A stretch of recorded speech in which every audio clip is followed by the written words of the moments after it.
النهاردة هنعمل مع بعض صينية الرقاق المصري، بس هنعملها بتكة حلوة قوي. هعملها معاكم بالكبد والقوانص، وممكن جدا تعملوها باللحمة المفرومة. دي اكتر اكلة مهمة ومطلوبة جدا في العزومات يا جماعة، وسهلة وبسيطة جدا.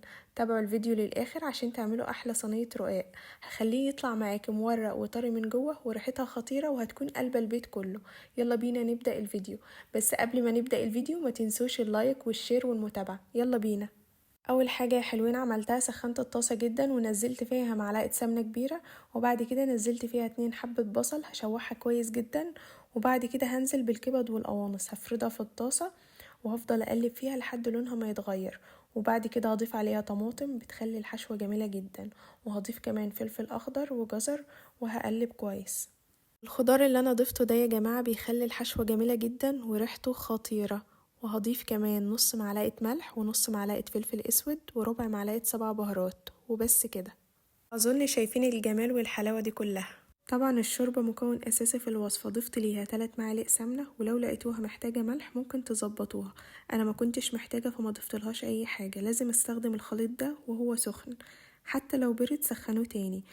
ننزل الرقاق في الشوربة واطلع على طول علشان الرقاق ما يتهريش، ونبتدي نحطه في الصينية، ننزل ونطلع على طول، خصوصا ان الشوربة سخنة مولعة فلازم اطلعه على طول.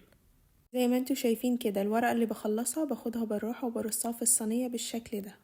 هنعمل بنفس الطريقة، ننزل الرقاق في الشوربة ونطلعه على طول. طبعا الرقاق ده من الحاجات الجميلة جدا اللي بتنفع في رمضان. خلينا متفقين ان الرقاق من احلى واجمل الاكلات المصرية، وبتنفعنا جدا في العزومات يا جماعة. وحقيقي حقيقي من الاكلات الاساسية على السفرة المصرية، صح ولا ايه؟ انا دلوقتي عملت 3 طبقات تحت، وهفصل بينهم بسمنة. بدهن الطبقات كويس جدا، وهعمل كمان طبقة بس مش هدهنها سمنة خالص، علشان بعد كده هنزل بحشوة الكبد والقوانص. الحشوة دي يا جماعة لازم تكون جوسي.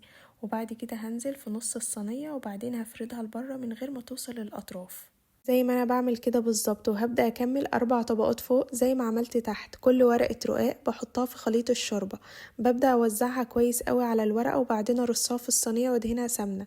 ازاي تعرفوا ان صينية الرقاق هتطلع معاكم مورقة وناجحة وطرية من جوه؟ ان اول ما تحطوا الورق بكام ثانية يتحول لشكل العجين كده. وقبل ما تدخل الفرن بجيب سكينة وبقسمها بالشكل ده.